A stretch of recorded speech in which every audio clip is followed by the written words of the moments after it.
What's up, people? I'm one of your hosts, Phoenix. And I am your other host, Titan. And welcome to the NTAT Roundtable series.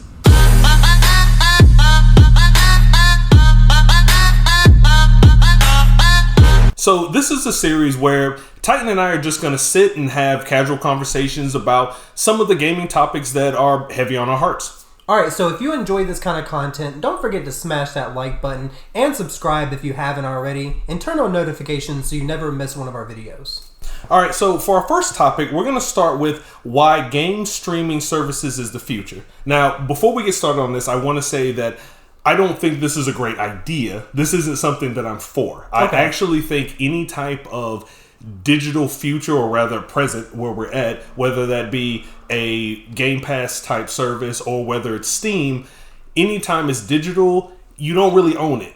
Yeah. And I'd rather it be physical, media where we can actually keep it as ours. No one can take it away from us because of some rights debacle, right? So I want to put that out there first before we get started. So I'm not in favor of it, but I do think it's the future. I agree.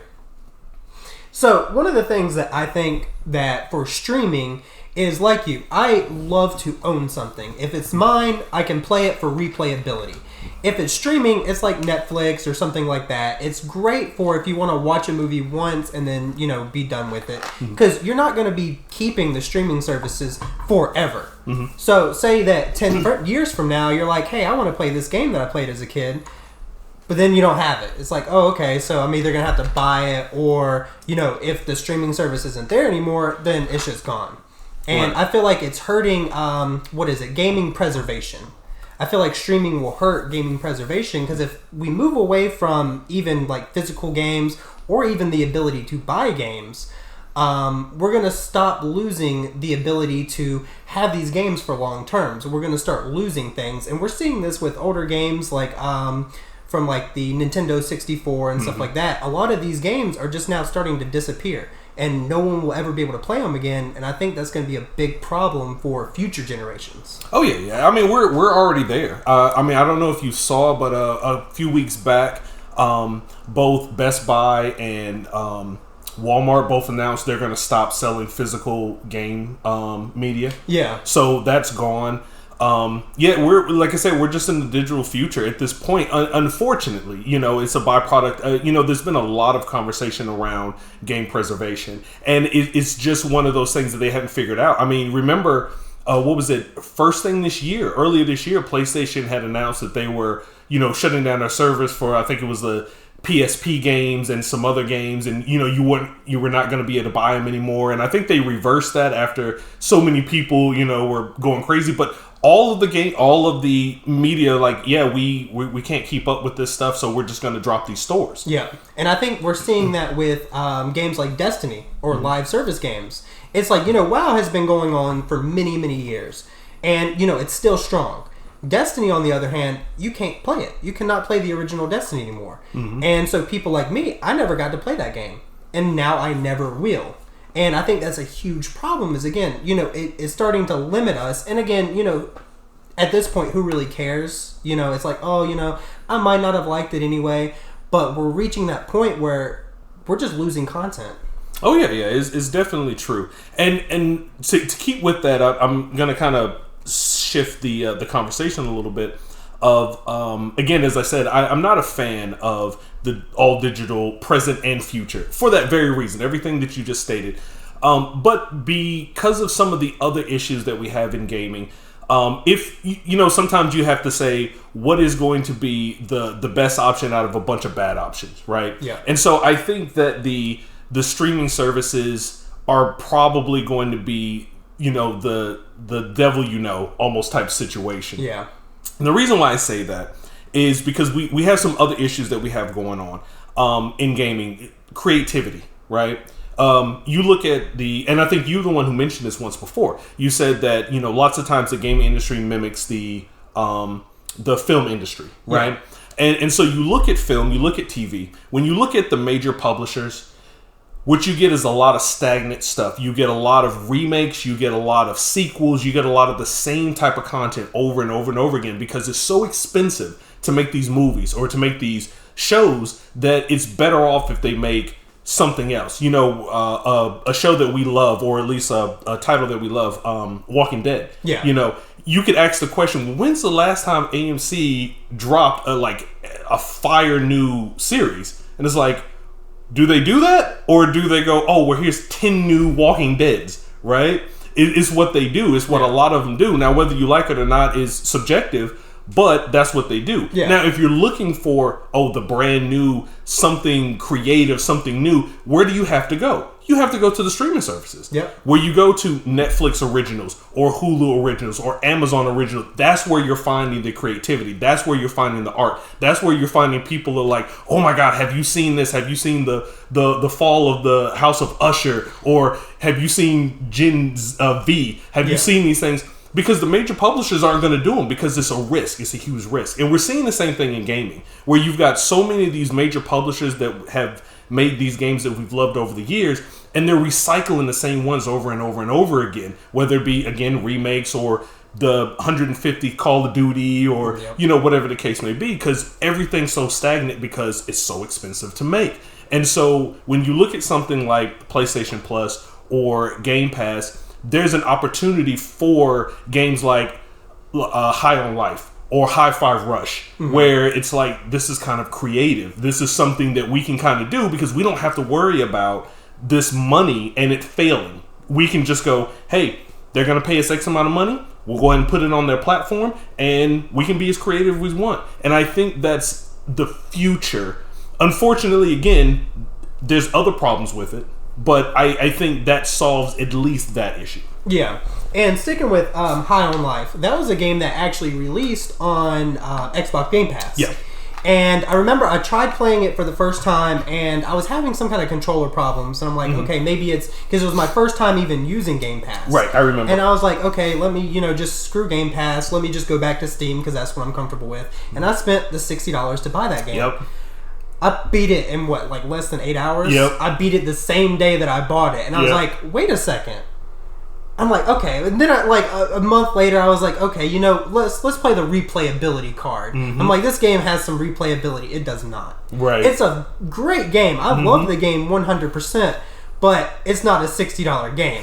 Right. And it makes me so mad. Because now it's like, I'm just out. You're just out of the $60. Right. Exactly. And that's why, I think the streaming games, if I would have just stuck with Game Pass, which I have now, I've played several games on Game Pass now. It's great for being able to play a game that you don't know if you're going to like. Exactly. Trying new genres. Exactly. It's like if I don't like roguelike games, and I'm like, okay, well, here's a whole set of roguelike games. Let me play them. Let me test them out. Right. You might find something in there that you really enjoy. Exactly. And that's kind of my point with it. Again, like I said, it has its problems, but, as Game Pass is gone and you've had a lot of detractors like, oh my God, this is bad for gaming. This is not good for gaming. You need to be paying this $70 price tag so you can get this quality. And what we've seen is the direct opposite of that. There have been this year has been chock full of amazing games. Yeah. So many games. More games than you could actually buy. Just ridiculous. And you brought up a perfect point. You pay the $60 for High on Life and you go, from your subjective opinion, you're like, this is not worth it. Content-wise. This isn't worth it for me.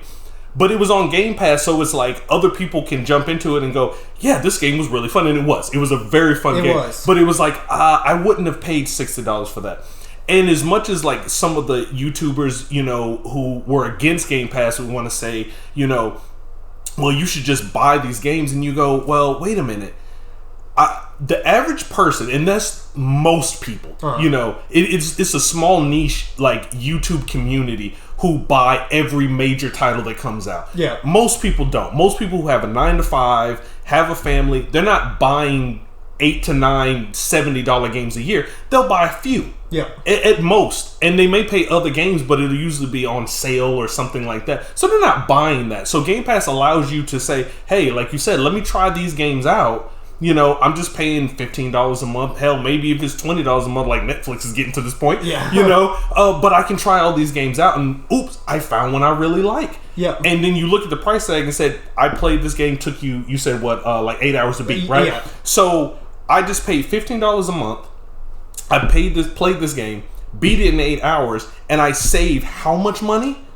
Oh my God. Like, it's such a great deal for just the regular consumer, and that's the mass majority of people. Yeah. You know, $70, even $60 is a lot for the economy we're in. $70 is ridiculous. Yeah. And if you look the amount of games we had this year, we had so many. There was no way. And we talked about this before. Like, even right now, you know, we have real world things going on, and you were like, I'm not buying a new game for a while. Yeah. You know, so every person is like, I got my limit. And if you hit that limit, then you're just missing out on some other games that you wanted to play. But if they were on the streaming service, you could go, okay, I can jump into it. And one particular one that I kind of like, the debate going back and forth, we've had a lot of Souls-like games coming out. Yeah. Right? This year, we've had 3. You had Wulong Fallen Dynasty, you had Lies of P, and then you had Lords of the Fallen, right? And see, Lords of the Fallen is so divisive right now. It is. It is so, like, you had so many reviews. It's like, oh my God, this is like the best Souls-like game. And then you had a bunch that's like, oh my God, this is not good. And so if you're a consumer, you're like, well, which way do I go? Because I'm not buying a whole bunch of games. It's $70. What do I do? Yep. You know, but then you look at, let's say, Game Pass, and you go, oh, Lies of P is on there. I like Soul-like games, or I want to try one out. Well, there you go. Yep. That's the route I'm going to go.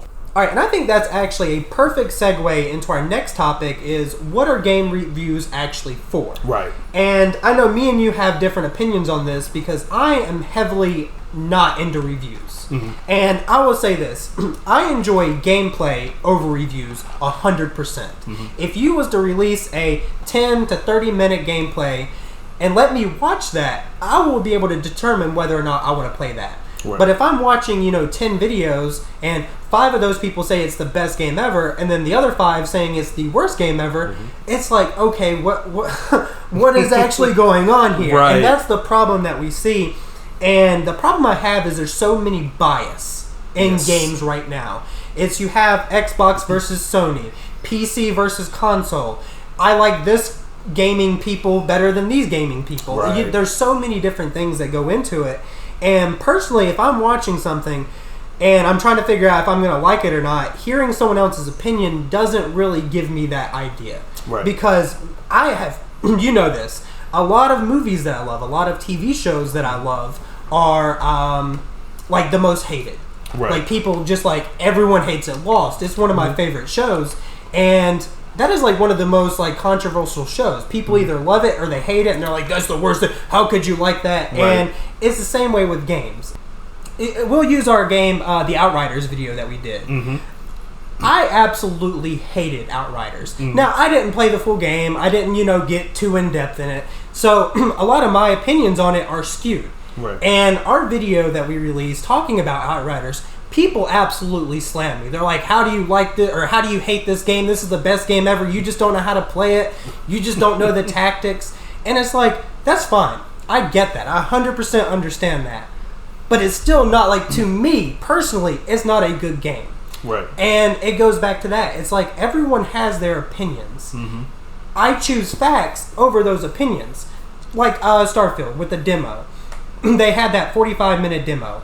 I watched all of it multiple times, and I picked out things. I'm like, okay, I see this, I see that. I'm like, I really enjoy this, and this, I'm not really too much of a fan on that. Right. I like that. Give me a gameplay that I can watch, and that will determine whether or not I like it. Mm-hmm. And, that's the kind of the problem that we're in, is most games at release don't give you those gameplays. Mm-hmm. So you get your trailers and stuff like that, and then you get your pre-reviews that are like non-spoilers and stuff, but you don't really get a whole lot of gameplay. Right. And that's the problem is, like, to me, I can't determine whether or not it's a game that I'm going to like at release. So it's either I'm going to have to take that gamble, pay the money to play it, or wait until I start seeing some gameplay. Mm-hmm. And then that will help me determine. But I know that you do like reviews. Actually, you'd be surprised. I'm in full agreement with you. Oh, really? Yeah. So I think I like the concept of reviews. I like the concept. But the implementation is absolutely horrible. It's everything that you said it is. Absolutely everything. And it's because of all the biases. It's because, I'm not going to retread all that because you said it perfectly. But it's because of that. When you look at these reviews, these game reviews, it's always their subjective opinion. Yeah. Now, I truly do think every review should have a small section of your subjective opinion. See, the problem is there should be some type of formula, some type of cipher that you have. And you're going to take whatever game you're reviewing and you push it through that formula. No matter what game it is, no matter if it's a game that you know you're going to love, a game that you're going to hate, it's irrelevant. You pass it through that formula. Yeah. So maybe that formula is like, okay, so we're going to look at the objective things, not the subjective things, the objective things. We're not going to say whether or not combat, whether the combat, I like it. We're going to say, does it function? Does it work? Yeah. Right? And we're not going to say, whether I think a score is good. This is the best score that this particular game has had, because that's subjective. Yeah. But we can say, how's the audio? Does the audio mix in well? Is it too low? Is it too high? Those are objective things. Yeah. Does the game have bugs? Not whether you think that the bugs, are passable or not. That's subjective. But do they actually have them? And to what degree, you may add that into, this is what I ran into during my play.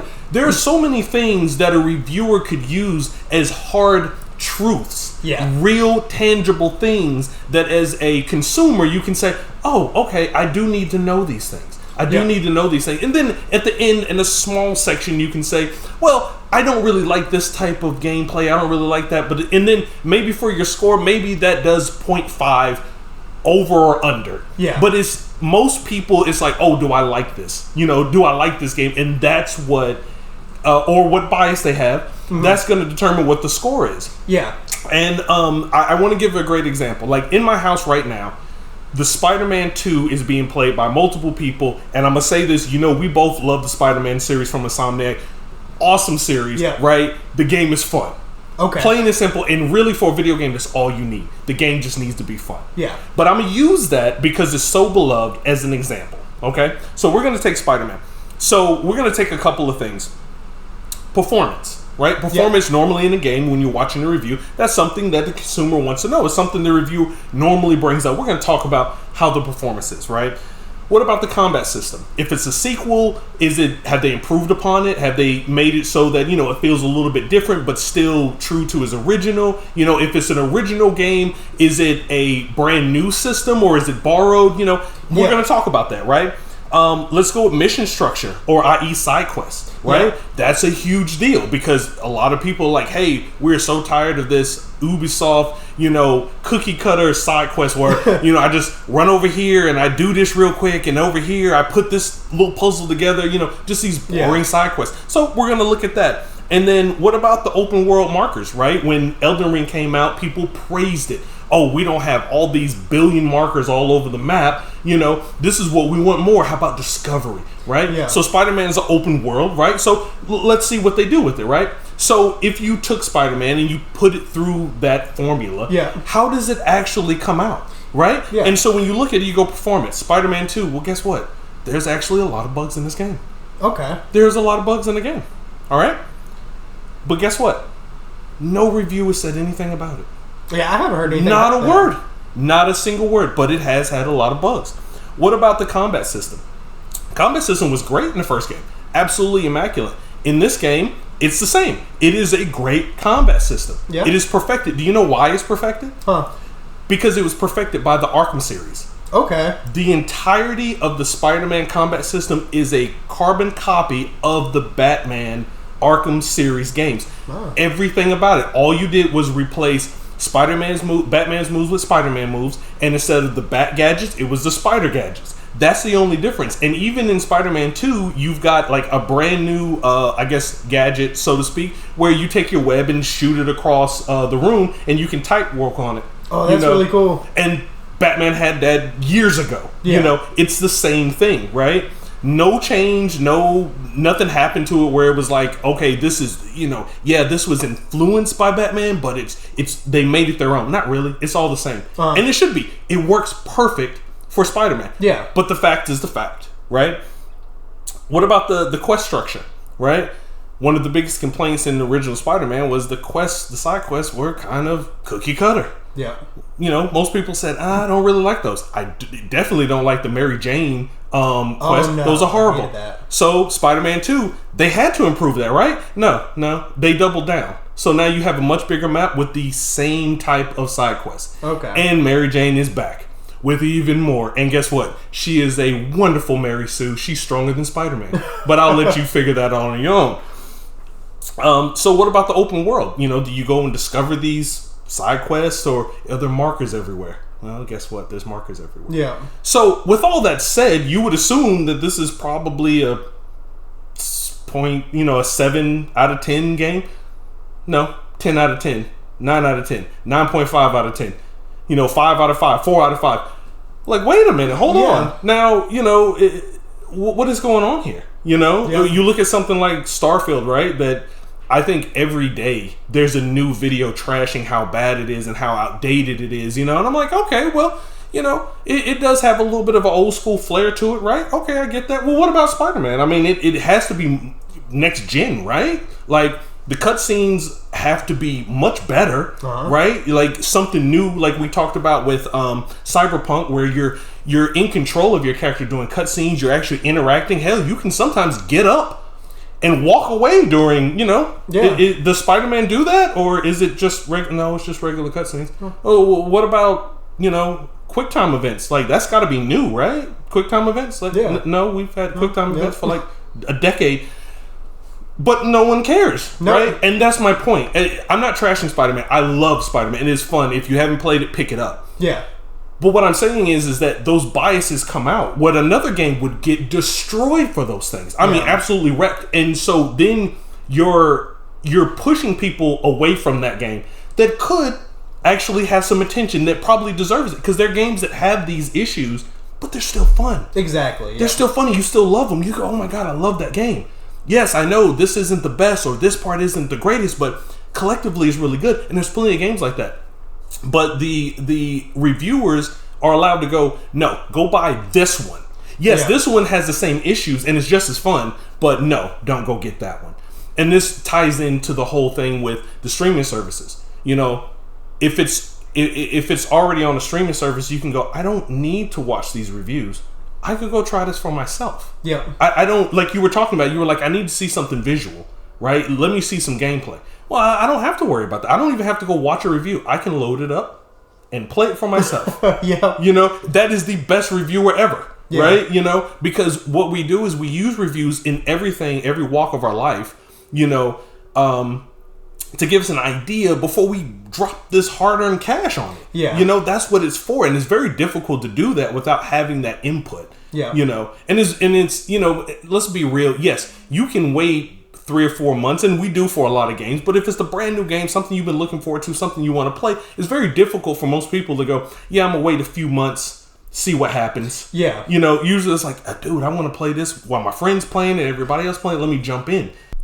So it's very difficult, and that's I'm tying this back to our first topic, but that's why I said it's such a good thing to have those streaming type services, because you can skip the reviews. Yeah. Because right now in its current state, I don't think gaming reviews are worth anything. No. You said it perfectly. Like, what am I doing? All I'm doing is looking at your biases, whatever it is. You're not giving me facts about the game. You're telling me what you like. I like this combat system. I don't like this combat system. I like this world. I don't like this world. Yeah. I think this is cumbersome. I think this is fine. That's what you're getting. And it doesn't help me as the consumer, because I may not align with you. Exactly. I may not align with you. Even if I find a YouTuber that we have very similar tastes, I may not align with a particular game that you're talking about. So I may go, oh, I trust this guy. I'm going to play this game. And then you play it and you're like, I don't like this, because it's all subjective. Yeah. That does not help the consumer. Yeah. And that's why I said, like, if they were to change, if I were in charge, if I were to change reviews, I would change it so that everything fit through this formula. It doesn't matter if you like the game or not, or how you feel about this. It's just going to give me facts. And then, like I said, at the end, you can say, well, this game's a 8.0 and I do kind of like this stuff, so it's an 8.5 now. Or I don't really like this stuff, so I'm going to give it a 7.5. I think that's fair to give your subjective opinion at the end, but the rest of it doesn't help me at all. So I truly think, realistically, having games where you can try them out yourself is the best solution. Yes. But if they were, and they're not going to change. That's the thing. No one's going to change it because everybody seems to have their agenda. Whatever their agenda is, whatever games we're going to push you towards, that's what we're going to do. Yeah. But yeah, you're right. It's not worth watching reviews to get an idea of whether you should play a game. It's more or less about, can I validate how I feel about a particular game? And if that particular game is in the media darling section and they want to push that game to be the best of the entire year, then that's what they're going to do, whether it is or not. Yeah, and that's why I'm excited to start our Devil's Advocate series, is I think that it will bring kind of a fresh look to a lot of things. Is that we can say, hey, look, here's our professional opinions, and then here's our personal opinions. Right. Here's, I do like this is a good game to me, but here are also the things that are absolutely whack about it. Exactly. And like you said, keep the formula. Have a set formula, and they're like, okay, performance, this. Does it check off these boxes? Yes or no? Mm-hmm. If it doesn't, that's a point off. It doesn't matter if I like it or not. That's still a point off because that is what this is about. And I think that having a Devil's Advocate review, I think that's going to be really good for us. I do too. So definitely check that out. That's our next video type that we're going to be releasing soon. Yep. All right, so the next thing that we're going to talk about is the effects that graphics have had on modern games. Gotcha. And I think this is something that it's a hit or miss these days. Mm-hmm. So, I grew up playing games like Grand Theft Auto and Skyrim, to name two of them. No, which Grand Theft Auto? 5. Actually, no. I started with 4. I started with Grand Theft Auto 4. 4 was your first. Okay. Yep, and then after 4, I played the original trilogy. Gotcha. And then Grand Theft Auto 5 came out in like 2013. 2013. That's when it came out. Mm-hmm. And both of those games are like super graphic intense, especially for their time. Right. Like both of them were top tier graphic games. And I mean, even Skyrim to this day still match pretty well. And with the mods that people have, I mean, like you can make it a totally entirely different game. Right. But even between the PlayStation 3 and then the PlayStation 4, Rockstar had to re-release the game as a enhanced version. Right. And they enhanced the graphics and stuff like that. And it really improved the game. Mm-hmm. And I'm like, okay. As a kid, I'm thinking, how does this game look so much different? And I'm having more fun. Mm-hmm. And that's when I realized that I, as a person, enjoy graphics more than anything. Mm-hmm. And The Division kind of set that in stone. When The Division 1 came out, it was another game that was like ahead of its time with graphics. Mm-hmm. Like if you did something, it stayed until you refreshed the game and stuff like that. I mean, it was very just a beautiful game. And that is what I enjoy. It immerses me into the game. It brings me into this new universe that I get lost into. And, if I go back and play a game like Zelda Ocarina of Time, mm-hmm. I mean, look at the graphics. I mean, that was blocks. Right. Back then it looked great, but now I was like, it's not really that good, and I can't enjoy the game anymore. Mm-hmm. Now, again, that's, a very different time, but it still sticks. And people these days expect performance and graphics. Mm-hmm. And I think that's the problem, is there needs to be that balance, and there is a balance. Is a game like Cyberpunk, when it released, it had horrible problems. To me, the graphics were bad. Mm-hmm. But now when I play it, the graphics are, like outstanding. Like it's perfect. It's beautiful. And it performs really well. Mm-hmm. And so I'm like, okay, if the performance issues were coming from the graphics, apparently that's not true, because now I can play it top tier, beautiful game, great performance. So how can you say that we can't have these beautiful looking games because we're going to be sacrificing performance? Mm-hmm. No, there is definitely a balance there. People just aren't doing it. These companies aren't taking the time to refine everything to make it look good and perform well. They're like, okay, if it looks good, people are going to love it. Okay, no, we're going to have issues. So maybe if it looks bad but performs well, people are going to love it. Well, even that, you can have a game that looks like trash and plays well and you're still not going to enjoy it. At least I don't. I don't enjoy it as much. So I think that there needs to be that balance, and Cyberpunk really set that. That game is top tier, man. It really is. And it performs well. Why can't all games be like that? Well, don't forget also you played originally on the PlayStation 4 versus the PC. Which PC is a powerhouse anyway. Just in general.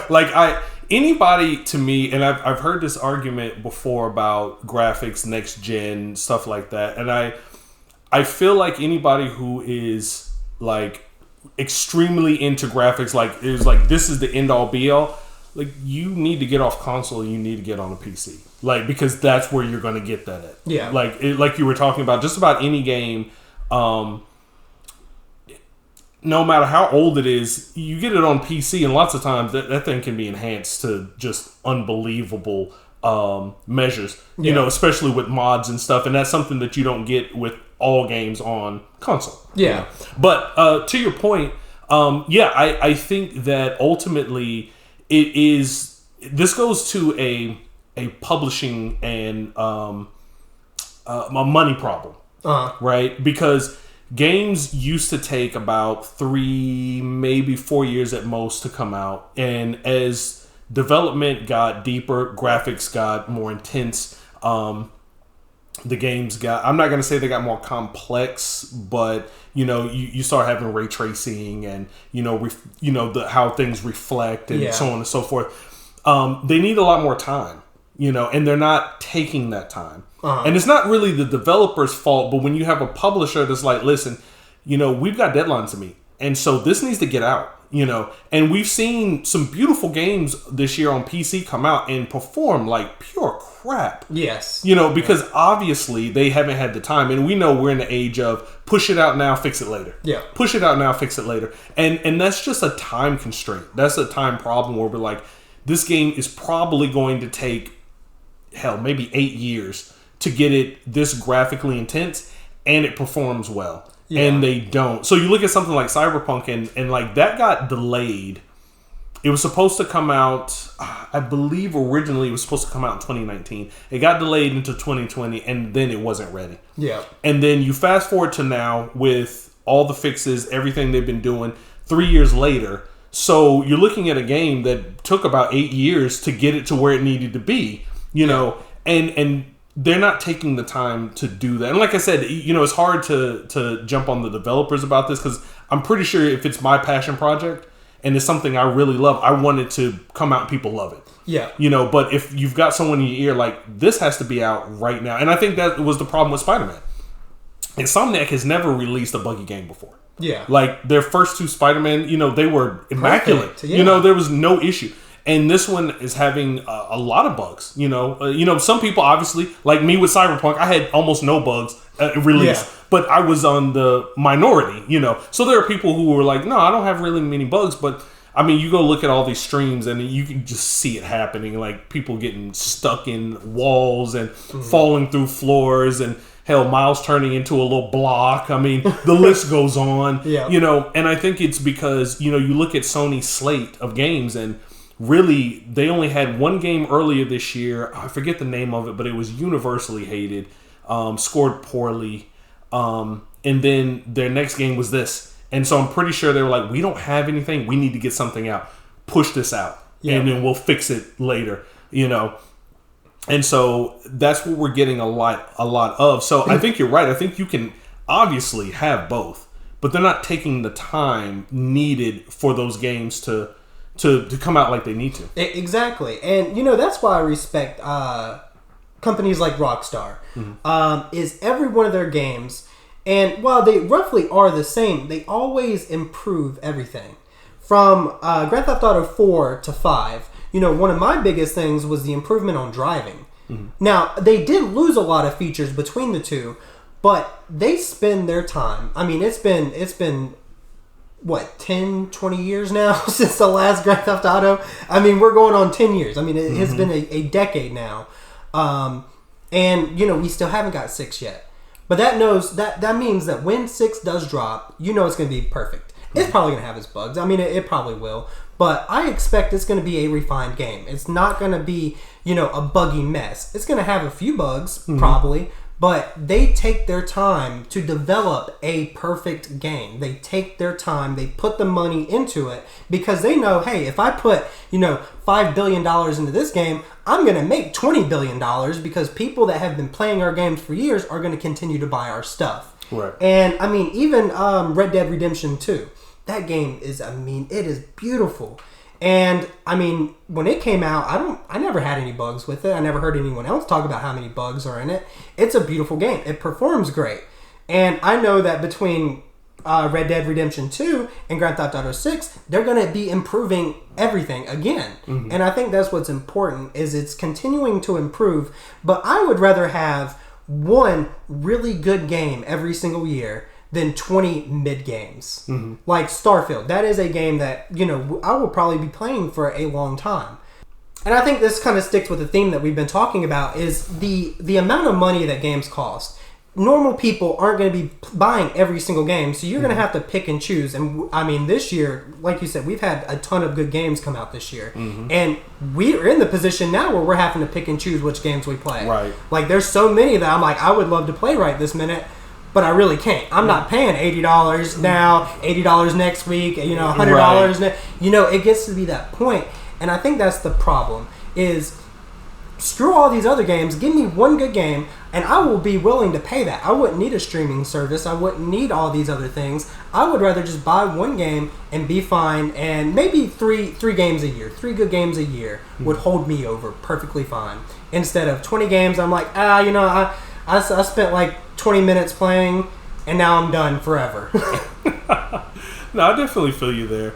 Like, let me go back to what you were talking about with Rockstar. And Rockstar is one of the few companies that can afford to drop one game every 10 years. First of all, they will re-release their games 150 times, much like Bethesda did with Skyrim, because they're so beloved. Yeah. So they make some money there, but also, and I've seen this as a trend, and since you brought it up, I just kind of wanted to throw it out there. I think even both Bethesda before Microsoft purchased them and Rockstar, even they have fallen victim to the same things that the other publishers and developers have fallen into. When you look at what's going on behind the scenes with stuff like GTA Online or Red Dead Online, mm-hmm. and you look at that community and the microtransactions and just some of the BS that goes along with that, and it's like, why are you doing this? And then you look over at Bethesda, and you've had all these great games, and mostly like people want Skyrim, and that'll be for another video. I'll talk about it in another video, because they like to pretend like Skyrim was their last game, single player game, and it wasn't. Yeah. Fallout 4 was, and people pretend that never happened. But that's for another video.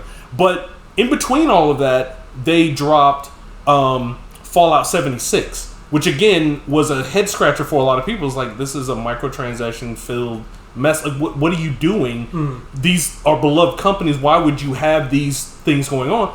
Because production cost is super expensive. So yeah, it may cost $500 million for them to make the next GTA. Well, they can't afford that no matter how much money they have. Yeah. So constant revenue needs to come in from somewhere. And I think for them, those online things where it's just like, this isn't really what we like Rockstar for, that's where they're getting it from. Same thing with Bethesda. We need some revenue. Yes, we make these incredible games and re-release Skyrim literally 7 different times on 10 different platforms. But we still need a constant revenue because this stuff is expensive. Yeah. Right? So I think that's the other thing. I think, even though they do quality games, Grand Theft Auto, you're right, it's going to be a masterpiece. But I think even they have to do their dark dealings behind the scenes in order to pay for that. Where a lot of other publishers or a lot of other developers don't really have that ability. They have shareholders, and their shareholders expect, get this out right now. Yeah. Like, you need to do this. And so I think, lots of times I think it ends up being a pick and choose type situation. We talked about the graphics, and sometimes like, what was the game that came out? Immortals of Avium. Oh yeah. That game was like super graphically intensive. Yeah. So much so that PC had problems with it, console had some problems with it. I think maybe by now they've got some patches in to kind of help make the performance a little bit better. But the graphics, it didn't push the game forward. Yeah.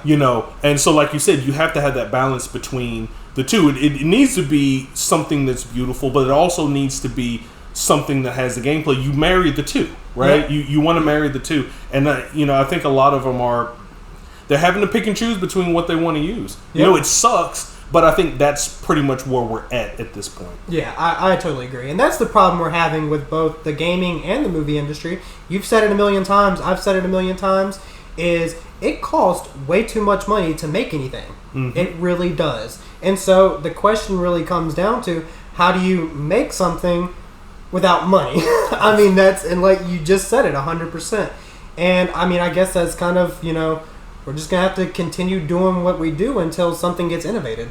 Yeah, I definitely agree. Well, that officially wraps up our first roundtable talk. So don't forget to like and subscribe. And if you like this type of content, we'll have more for you once a month. And don't forget to join us every Friday morning. We'll be there. You be there.